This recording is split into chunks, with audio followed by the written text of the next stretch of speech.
We now return to The Culture with your host, Mr. Irrelevant, 7 Mitchell.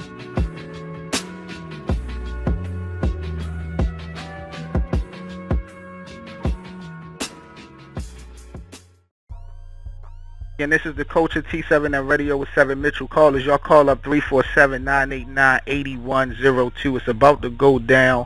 About to get the education, the URL proving ground. About to be joined by one of the part owners. Norbes, what's happening? What's up? I am God. Just to let everybody know. Salute.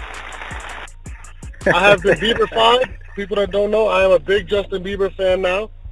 People that don't know, that boy got sold. We appreciate you calling up tonight, man.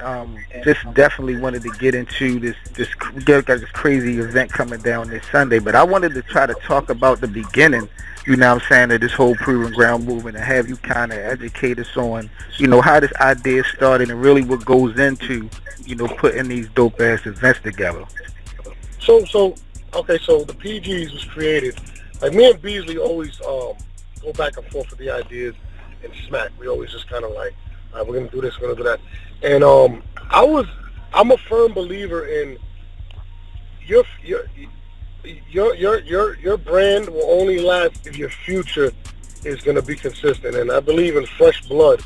So while people are booking all these guys and stuff like that, and people are fighting to be like, oh my God, I gotta book Hollow and I gotta book Awkwards and these guys, I kind of fell back and said, listen, man, if we want to continue to flourish like the NBA, the NFL, and I really believe that we are going to be on that level of what we're doing.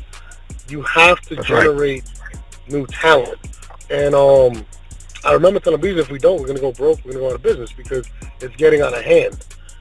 These guys are asking for ridiculous amounts of money, and then now you're pigeon-toed to stale performances. Now, if there's competition coming up where these guys are making noise, then these guys gotta step up their stuff now, and the perfect example of that is rookies versus vets.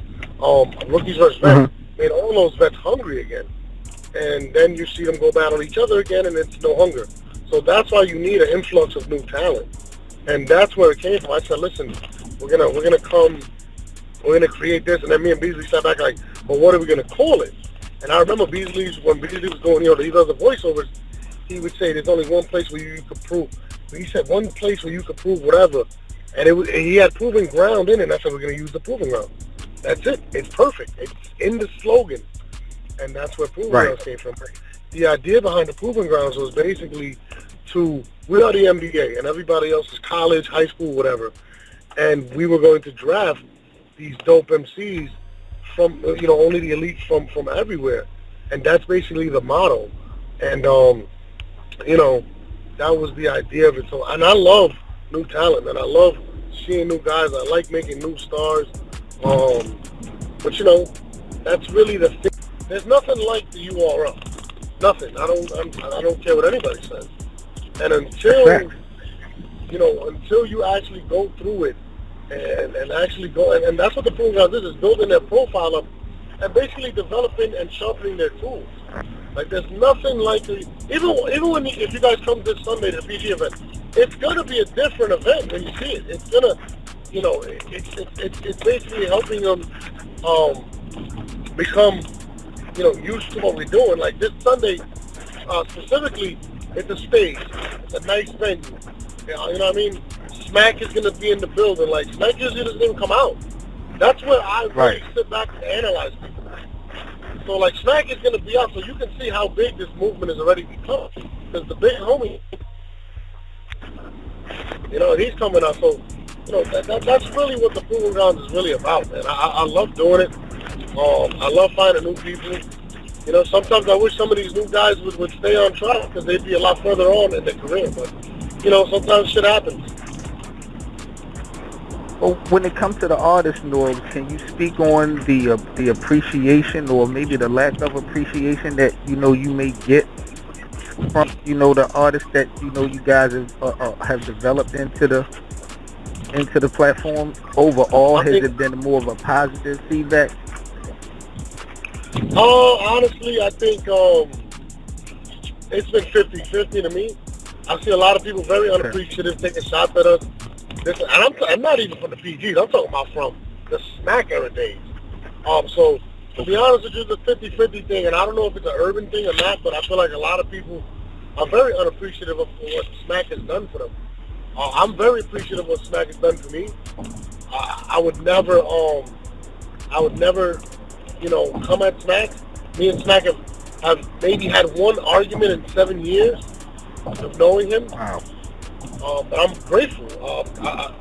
Smack to me is like a big brother, father figure type thing. So, he birthed me in this game, and I feel like a lot of people need to do that. And I feel like a lot of people make a million excuses as to why they made themselves, and it fucking.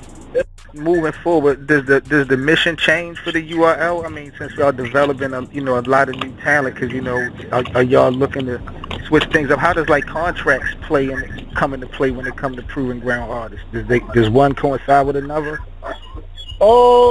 Every contract is kind of different. We always start off with a regular base contract, and we allow them to negotiate what they want. I mean, everything is business, and Smack is real old school. Used to be kind of with a handshake and shit, but people don't respect that shit anymore. So you gotta be business oriented. You know what I'm saying, to protect the brand, because everybody books who we book. You never see somebody break somewhere else. We make them hot, and everybody wants to book them. And it's fucked up because then you see all these matches that should be URL battles somewhere else. You know what I mean? And we invest our time and money in making these artists popular for them to go battle and make money for somebody else. So, we're very strict with the contracts. But at the same time, if you don't want to be here, I'm always ready to let you go. It doesn't matter to me. You know what I mean? Who's probably your biggest, your most impressed or your biggest surprise artist coming out the Proving Grounds at this point? I was telling the fellas, I think John has really done a lot coming out the Proving Ground platform. Is there one particular artist that people stand gotta out? realize, people gotta realize that before the Proving Grounds was named, the Proving Grounds, Big T was on the Proving Grounds, Averb was on the Proving Grounds, Hitman Holla, Tsunami Surf. These guys, if they were gonna have performed, you know what I mean? These kids actually have it a little harder because it's more balanced and it's a bigger audience. You know what I mean? Sue Surf and these guys weren't performing in front of 1,000 people. And if Sue Surf and them niggas didn't perform, they would have been clipped just like the same way these guys get clipped. So to be honest, everybody has went through this process. But if I'm going to say strictly coming from the Proving Grounds, John Adonis clearly won.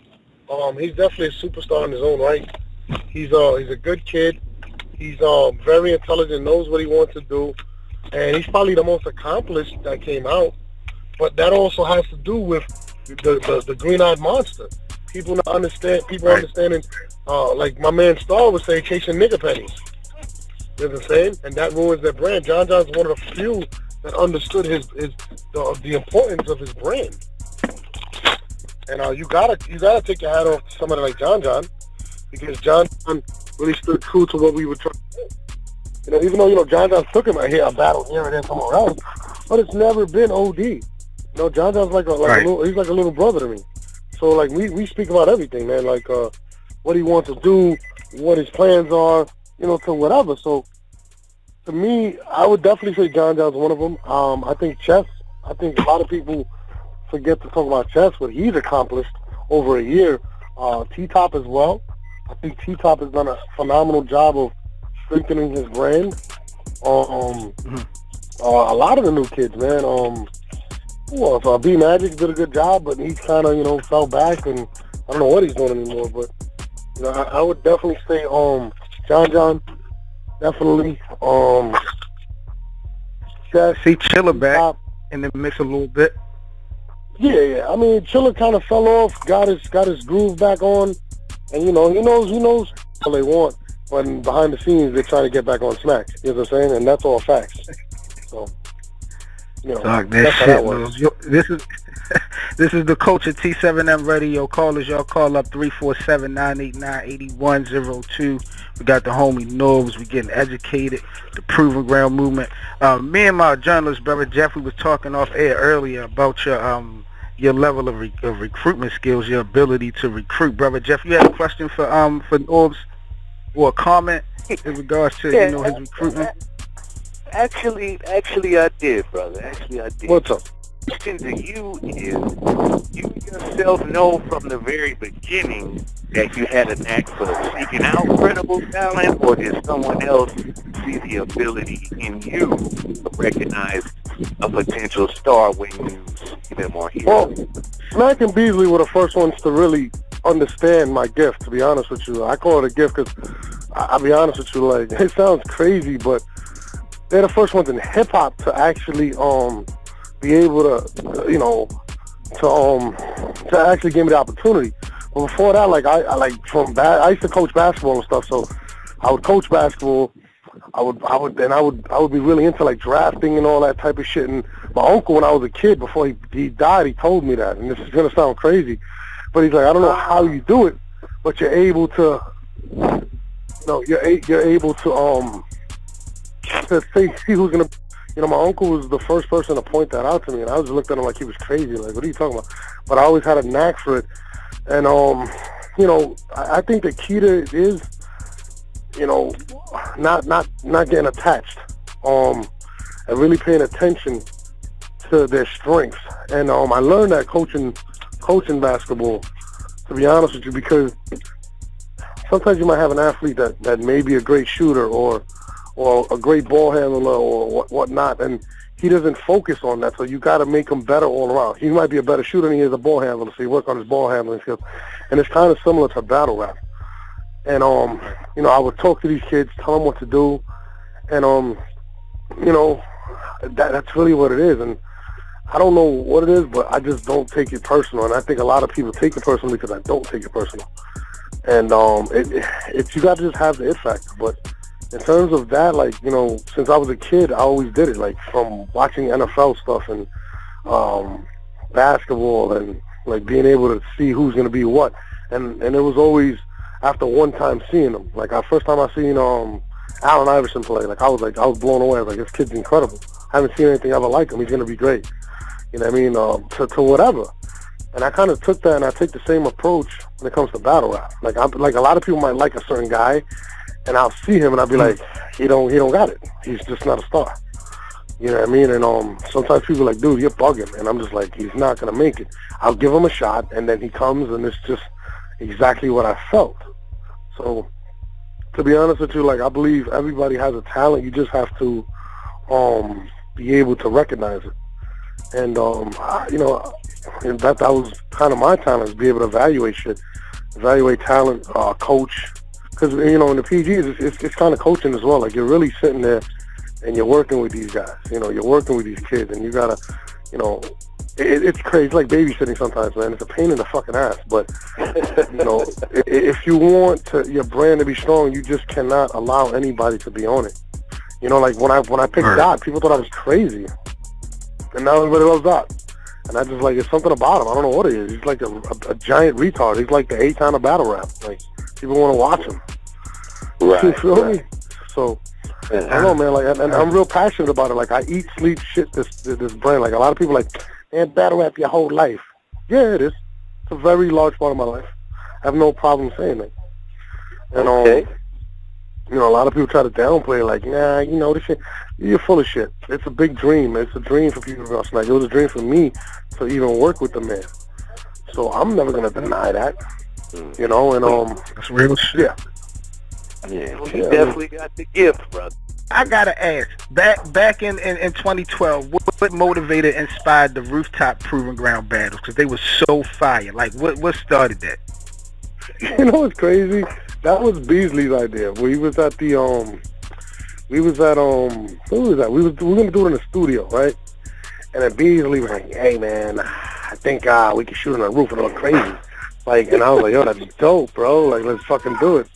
And that's really how it happened. And Beasley, from there we did a rooftop battle. But it's hard to get a rooftop in the city.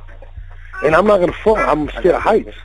I'm a little biased, but I like breaking new talent. I like, everybody got an ego, man. And I just want this event to fucking go crazy. But, I mean, what do you feel about it? I feel like the PGs is going to steal a show.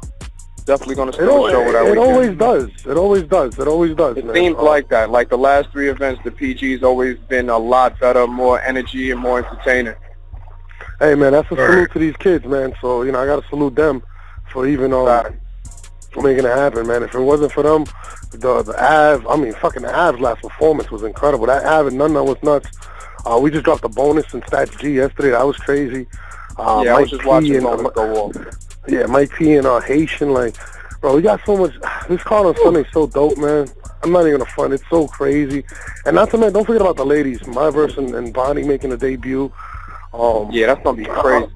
I'm excited, man. Like, you know, I got some shit that's coming up that's crazy. I don't wanna leak it until I ink the deal, but it's big, man. It's gonna be real big. And it's gonna be a lot of those mid battles that you never see. I'm gonna bring. But Norbes, happy holidays to you, your family. Happy holidays to the URL family, man. We appreciate you calling up to the culture. You want to let the people know where to follow you on social media who don't know how to follow the homie?